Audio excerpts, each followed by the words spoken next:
Hello everyone, welcome to the pharmacy lecture. Last lecture में हम diuretics तक complete कर चुके थे।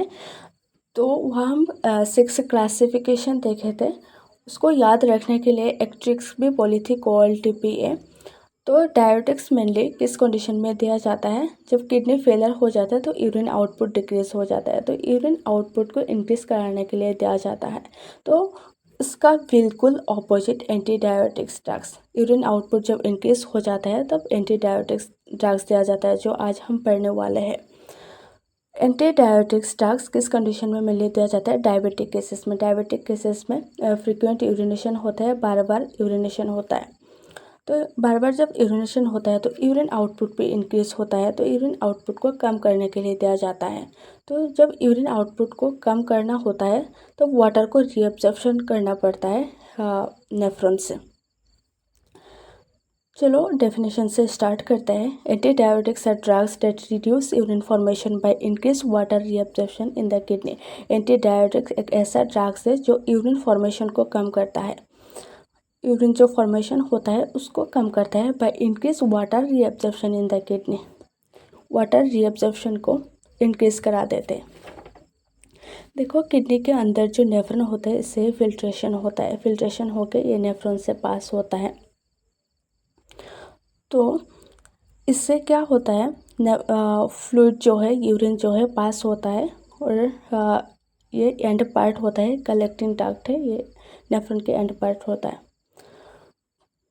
तो इससे एब्जॉर्प्शन ज़्यादा होता है। एंटी डायरेटिक्स ड्रग्स देने से क्या होता है, ये नेफ्रॉन के थ्रू क्या होगा, वाटर फ्लूइड जो है रीअब्जॉर्प्शन होके ब्लड में पास करा देते हैं, यानी कि इंटरस्टिशियल टिश्यू होता है, ये इंटरस्टिशियल टिश्यू होता है, इसमें पास करा देते हैं। Antidiuretics are drugs that reduce urine formation by increased water reabsorption in the kidney. They help the body retain water. ये ड्रग्स क्या करेगा, हेल्प करेगा बॉडी रिटेन वाटर, बॉडी को वाटर रोकने के लिए, एंड प्रिवेंट डिहाइड्रेशन, और ऐसे ही बॉडी को डिहाइड्रेटेड करने से रोकता है। जब बार बार यूरिनेशन होता है तो बॉडी भी डिहाइड्रेटेड हो जाता है, तो डिहाइड्रेशन को ऐसे ही रोकता है, वाटर को रीअब्जॉर्प्शन करके। तो यहाँ पर हम 4 क्लासिफिकेशन देखेंगे। Natural hormone, vasopressin, synthetic analog, ये एक आर्टिफिशियल ड्रग है। यहाँ पर हम देखेंगे desmopressin, terlipressin, ADH enhancer, anti diuretic hormone enhancer, chlorpropamide, carbamazepine, vasopressin receptor agonist, desmopressin B2, terlipressin B1। तो वैसोप्रेसिन जो कि एक नेचुरल हार्मोन है, नेचुरल हार्मोन का ड्रग है वैसोप्रेसिन। ये वैसोप्रेसिन कैसे एक्ट करेगा? वैसोप्रेसिन जो है यहाँ पर 2 रिसेप्टर होता है। वैसोप्रेसिन 2 रिसेप्टर पर एक्ट करता है, B2 रिसेप्टर, B1 रिसेप्टर। पहले हम देखते हैं कि B2 रिसेप्टर पर कैसे बाइंड होगा। वैसोप्रेसिन 2 रिसेप्टर पर बाइंड होगा और कैसे एक्ट करेगा, कैसे काम करेगा। B2 रिसेप्टर पर जैसे ही बाइंड होगा, कैसे कैसे चेंजेस आएगा अभी हम देखेंगे। Vasopressin bind to B2 receptor on the collecting duct cells of nephron. Vasopressin, ये देखो,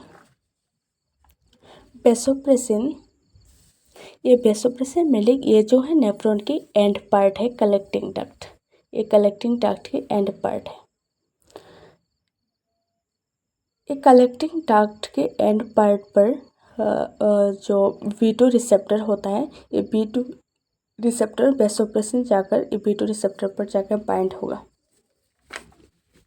ये B2 रिसेप्टर का है छोटा सा पर्सन, मैं यही दिखाऊंगी यहाँ पर। देखो, ये वैसोप्रेसिन जब जाके ये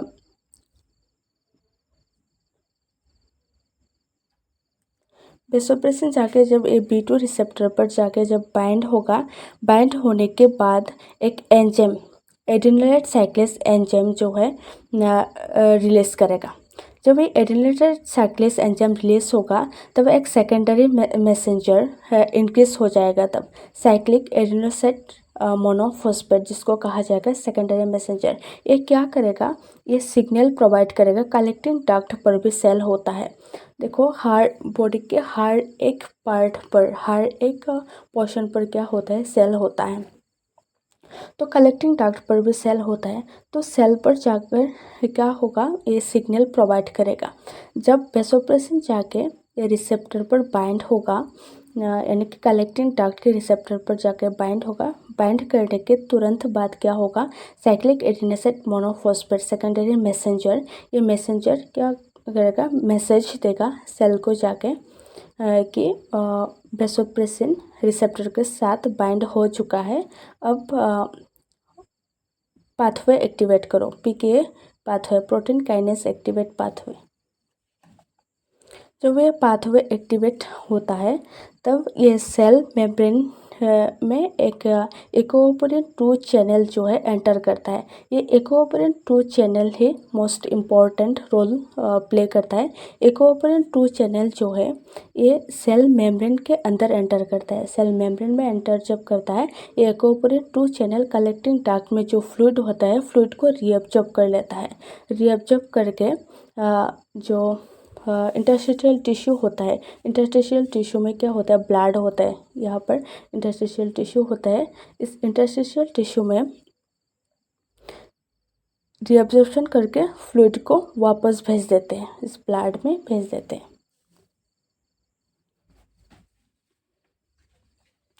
तो वेसोप्रेसिन कैसे एक्ट करता है B2 रिसेप्टर पर? वेसोप्रेसिन 2 रिसेप्टर पर एक्ट करता है। एक है B2 रिसेप्टर और दूसरा है B1 रिसेप्टर। B2 रिसेप्टर जो है कलेक्टिंग डक्ट पर एक्ट करता है और B1 रिसेप्टर जो है वेसल पर एक्ट करता है। अब हम देख रहे हैं B2 रिसेप्टर पर, बाद में हम देखेंगे B1 रिसेप्टर। तो वेसोप्रेसिन पहले B2 रिसेप्टर पर एक्ट करता है। B2 रिसेप्टर पर जब एक्ट करता है तब एक एंजाइम रिलीज करता है। कौन से एंजाइम? एडेनिलेट साइक्लेस एंजाइम रिलीज करता है। जब ये एंजाइम रिलीज करता है तब साइक्लिक एडेनोसाइट मोनोफॉस्फेट एक सेकेंडरी मैसेंजर रिलीज करता है। रिलीज करने के बाद प्रोटीन काइनेस ए पाथवे एक्टिवेट करता है। जब ये पाथवे एक्टिवेट होगा तब क्या होगा, it leads to insertion of water channel aquaporin into the cell membrane.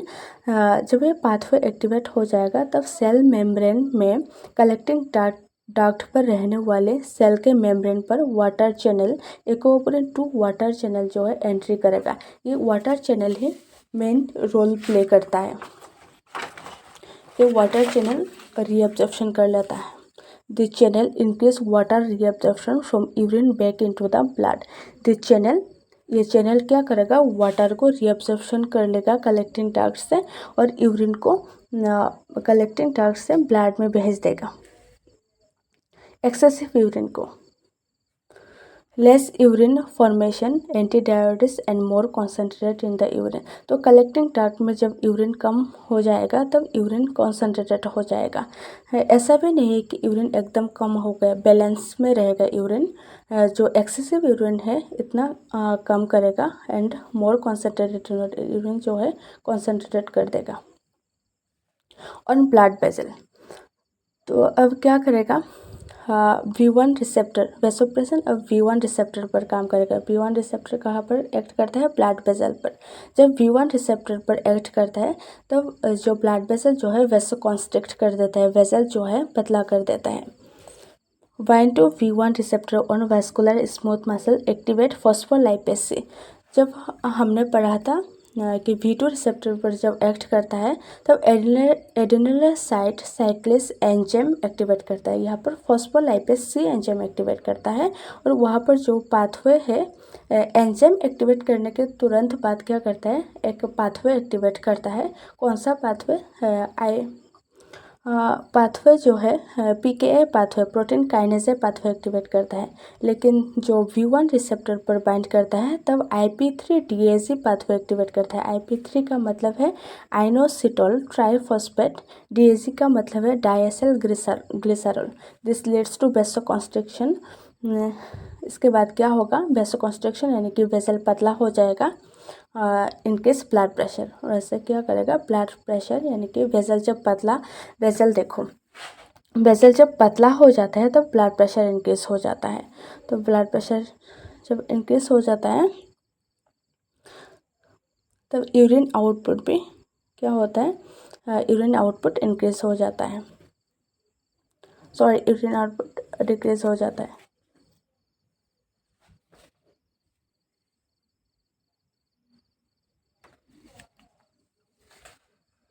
देखो यहाँ पर क्या होता है, मैं डायग्राम के थ्रू समझा रही हूँ। वैसोप्रेसिन V1 रिसेप्टर पर अब एक्ट करेगा। V1 रिसेप्टर पर कैसे एक्ट करता है, ब्लड वेसल। ये blood vessel vascular smooth muscle किसको कहा जाता है, VSM। ब्लड वेसल के किनारे पर जो मसल होता है, मतलब जो अंदर की जो वाल होता है, इसको वास्कुलर स्मूथ मसल कहा जाता है। तो वास्कुलर स्मूथ मसल पर रहने वाले जो सेल होता है, सेल के पास रिसेप्टर होता है। तो वैसोप्रेसिन जब ये रिसेप्टर पर एक्ट करता है, रिसेप्टर पर जब बाइंड करता है, तब क्या करता है, जब बाइंड हो जाता है तब सेल के पास रहने वाले फॉस्फोलाइपेस एंजाइम, ये फॉस्फोलाइपेस सी एंजाइम एक्टिवेट हो जाता है। जब ये एक्टिवेट हो जाता है तो एंजाइम का काम क्या है, ब्रेक डाउन करना। तो फॉस्फोलाइपेस सी एंजाइम ये सेल को, जो बेसल में रहने वाले सेल है, ये सेल के मेम्ब्रेन को ब्रेक डाउन कर देगा। जब ये मेम्ब्रेन ब्रेक डाउन होता है तब क्या करेगा, IP3 DAG पाथवे एक्टिवेट करता है। जब ये IP3 DAG पाथवे एक्टिवेट हो जाएगा तब सेल के अंदर में जो कैल्शियम 2 होता है, ये कैल्शियम 2 रिलीज हो जाता है और बेसल जो है कॉन्स्ट्रिक्ट हो जाता है। जब बेसल कॉन्स्ट्रिक्ट हो जाता है तब क्या होगा, ब्लड प्रेशर इंक्रीज हो जाएगा। देखो मेन जो चीज़ें हैं क्या होता है, फर्स्ट बाइंड होता है, बाइंड होने के बाद एंजाइम जो है एक्टिवेट होता है, एक्टिवेट होने के बाद एंजाइम रिलीज होता है, एंजाइम रिलीज होने के बाद पाथवे एक्टिवेट होता है। तो ऐसे ही होता है V1 रिसेप्टर पर जब बाइंड होता है, V2 रिसेप्टर पर जब बाइंड होता है। देखो जब भी पढ़ते हो ना, तब एक चीज़ें के साथ दूसरे चीज़ें कंपेयर करके पढ़ना। जैसे तुम डायोटिक्स पढ़ रहे हो, एंटी डायोटिक्स के साथ कंपेयर करके पढ़ो तो चीज़ें लंबा दिन तक याद रख पाओगे। तो इसलिए मैं कंपेयर करके पढ़ाती हूँ। जैसे कि डायोटिक्स में तुमने 6 क्लासिफिकेशन देखा है, यहाँ पर 4 क्लासिफिकेशन देखा, ये कंपेरिजन करके पढ़ो। तो on blood vessel, vasoconstriction action on by V1 receptor, bind to V1 receptor on vascular smooth muscle. जो वैसोप्रेसिन है V1 रिसेप्टर पर एक्ट करेगा, तो V1 रिसेप्टर जो है वास्कुलर स्मूथ मसल पर होता है, एक्टिवेट फॉस्फोलाइपेस से, ये फॉस्फोलाइपेस सी को एक्टिवेट करेगा। तो जब वैसोप्रेसिन V2 रिसेप्टर पर एक्ट करता है तो कौन सी एंजाइम को एक्टिवेट करता है, एडेनोसाइट साइक्लेस एंजाइम को एक्टिवेट करता है। और कौन सी पाथवे को एक्टिवेट करता है, जब V2 रिसेप्टर पर बाइंड होता है, CAMP पाथवे एक्टिवेट करता है। और इसमें कौन सा पाथवे को एक्टिवेट करेगा, IP3 DAG पाथवे को एक्टिवेट करेगा। देखो वन ब्लड वेसल, जब ब्लड वेसल पर एक्ट करता है ना, तब मेन मकसद होता है कि वेसल कॉन्स्ट्रिक्ट करना है, वेसल को पतला करवाना है। तो वेसल को कैसे पतला करवाना होता है, कैल्शियम को रिलीज़ करके। तो कैल्शियम कैसे रिलीज़ होगा, जब सेल को ब्रेक डाउन करेगा तभी क्या होगा, कैल्शियम से मतलब सेल में से कैल्शियम रिलीज़ होगा। जब सेल ब्रेक डाउन होगा तब सेल के अंदर से कैल्शियम रिलीज होगा। तो सेल कैसे ब्रेक डाउन होगा, पहले सेल मेम्ब्रेन को ब्रेक डाउन करना पड़ेगा। तो ब्रेक डाउन करने के लिए एंजाइम चाहिए होगा। तो इसलिए फर्स्ट क्या होता है, रिसेप्टर के साथ बाइंड होता है। तो बाइंड होने के बाद सेल के पास रहने वाले फॉस्फोलाइपेस सी एंजाइम एक्टिवेट होता है। तो ये फॉस्फोलाइपेस सी एंजाइम ब्रेक डाउन करता है मेम्ब्रेन को। मेम्ब्रेन जब ब्रेक डाउन होता है तो पाथवे एक्टिवेट हो जाता है, IP3 DAG पाथवे। जब पाथवे एक्टिवेट होता है जिससे क्या होता है, कैल्शियम 2 रिलीज हो जाता है सेल के अंदर में से। दिस लीड्स टू वेसोकॉन्स्ट्रिक्शन, जिसके लिए क्या होता है, वेसोकॉन्स्ट्रिक्शन, बेसल पतला हो जाता है, इनक्रीज ब्लड प्रेशर, और ब्लड प्रेशर इंक्रीज हो जाता है। देखो ब्लड प्रेशर कैसे इंक्रीज होता है। मान लो ये एक पाइप है, ये एक मोटा वाला पाइप है, इससे पानी पास हो रहा है, ये एक पतला वाला पाइप है, इससे भी पानी पास हो रहा है। तो इसके कंपैरिजन में किससे पानी ज़्यादा स्पीड से पानी पास होगा, इससे या फिर इससे? इससे पास होगा, ऑब्वियसली बात है, क्योंकि इससे प्रेशर ज़्यादा पड़ रहा है, इसके वॉल में ज़्यादा प्रेशर पड़ रहा है, क्योंकि ये मोटा है और ये पतला है। जब ये पतला हो जाता है तो प्रेशर इंक्रीज होता है, इसके वॉल में प्रेशर ज़्यादा पड़ता है, तो स्पीड इसका ज़्यादा होता है।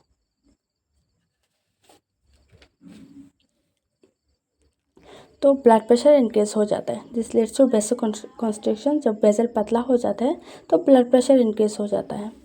Therapeutic uses, central diabetic insipidus, तो किस किस बीमारी के लिए यूज़ किया जाता है?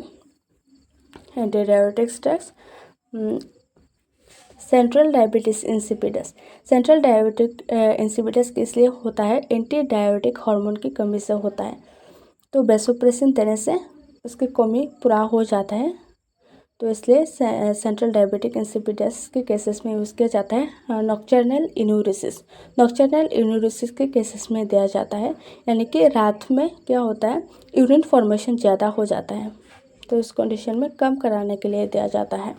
Oesophageal varices bleeding, oesophageal varices bleeding, oesophageal मतलब food pipe, oesophagus varices bleeding, जो वेसल होता है ये नाजुक होता है और थोड़ा सा प्रेशर पड़ने पर क्या फटने के चांसेस होता है, तो प्रेशर कम कराने के लिए दिया जाता है। शॉक के केसेस में जो प्रेशर है डिक्रीज हो जाता है, तो प्रेशर इंक्रीज कराने के लिए दिया जाता है।